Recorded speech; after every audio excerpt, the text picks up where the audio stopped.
It's Thursday and it's also International Kissing Day. Well, your host Andrew will be responsible and refrain since that's how diseases spread. Anyway, the ideas of crypto news should be spread, and that's why this is Crypto Espresso, your teeny tiny daily shot of caffeinated crypto headlines. Let's just go. First up, BlackRock's CEO Larry Fink, previously known to be a crypto skeptic, said in an interview with Fox Business that he believes that Bitcoin could revolutionize finance. He suggested that if more assets and securities were tokenized, it would change the financial system. Fink also noted that Bitcoin could be an alternative asset for investors who want to hedge against inflation and currency devaluation. Fink said Bitcoin is an international asset. It's not based on any one currency, and so it can represent an asset that people can play as an alternative. BlackRock's iShares unit recently filed with the SEC for a spot Bitcoin ETF, but Fink couldn't predict whether it would be approved, despite BlackRock's track record of getting approvals. Despite Fink's bullish comments, the price of Bitcoin didn't really move much today and remained under $30,500, retracing from the highs of $31,300 that it hit on Monday. Bitcoin miners have earned $184 million from transaction fees in Q2 of 2021, according to CoinMarketCap. The figure, which is more than the previous 5 quarters put together, is mostly attributable to the popularity of BRC20 tokens and ordinals. BRC20 tokens are Bitcoin's answer to Ethereum's ERC20 token standard, while ordinals is a protocol that enables users to inscribe data to a single Satoshi in order to create NFT-like assets on Bitcoin. BRC20 tokens, which were introduced in March, have seen their market cap soar to almost $240 million. Users must submit a transaction with a fee in order to mint BRC20 tokens, and their request will be processed on the Bitcoin network and added to the following block of transactions. People started to become increasingly willing to pay extra for transactions in exchange for speed as the hype surrounding BRC20 tokens gained traction in May. The amount of money that miners are receiving from transaction fees is still considerable, especially when compared to previous quarters, despite the fact that payout amounts related to transaction fees have decreased as interest in BRC20s has faded. Institutional investors' interest in financial instruments giving exposure to Bitcoin and Ethereum have increased, according to a report by crypto data provider CC Data.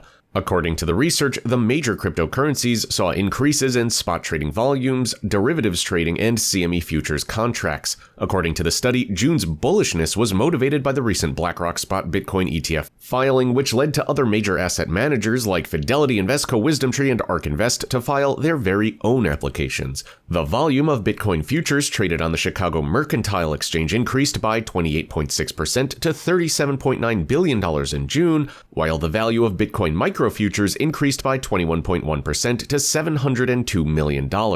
With over 97,000 ETH futures contracts traded and a 10.8% increase in June, Ethereum-based instruments also experienced a significant increase. The volume traded, valued in USD at $46.8 billion, increased by 24.6%. The rise in trade and speculation may benefit the CME Group's newest offering, the Ethereum to Bitcoin ratio futures, which is scheduled to launch later this month, subject to regulatory approval. DBS Bank's China subsidiary, DBS Group China, has launched a payment system to support China's CBDC, the ECNY. The platform would enable companies to receive payments from clients in ECNY and have settlements instantly placed into fiat bank accounts, according to the announcement by the largest bank in Southeast Asia. The technology has already undergone successful testing with an ECNY collection from a Shenzhen catering company. The platform will only be accessible to Chinese corporate clients, with the CBDC currently being used in 26 Chinese regions across 17 provinces since the ECNY's introduction in 2019. China has progressively increased its use across its economy. This comes amidst the crackdown on crypto trading and mining by the Chinese government in past years. However, the recent openness of crypto regulations in Hong Kong may signal a changing stance by the authorities.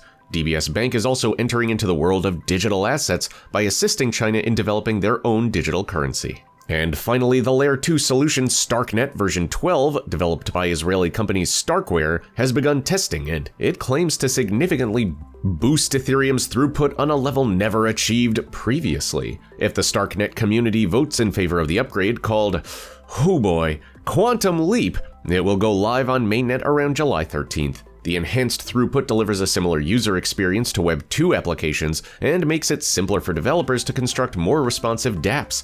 The Ethereum transaction fees will be dramatically reduced thanks to Volition, a new Starkware product for the permissionless Starknet network, to the point where the network will be able to enable micropayments like Bitcoin's Lightning Network. To achieve Starknet's eventual objective of building an invisible blockchain where Web3 technology just operates with the speed, performance, and features that users have grown accustomed to with Web 2 applications, a high TPS and low latency combination would be essential. And a high engagement spiel combination would also be essential to get you to like this video, subscribe to our YouTube channel, and click on that little bell icon to get buzzed whenever a new Crypto Espresso video goes live. Thoughts on today's episode? Just drop me a line in that comment section below, but please be gentle.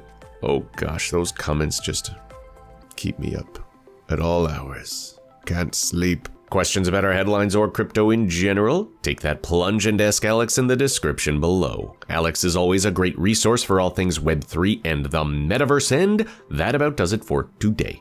As always, I've been your host, Andrew. These have been your headlines, and we'll see all of your beautiful shining faces tomorrow.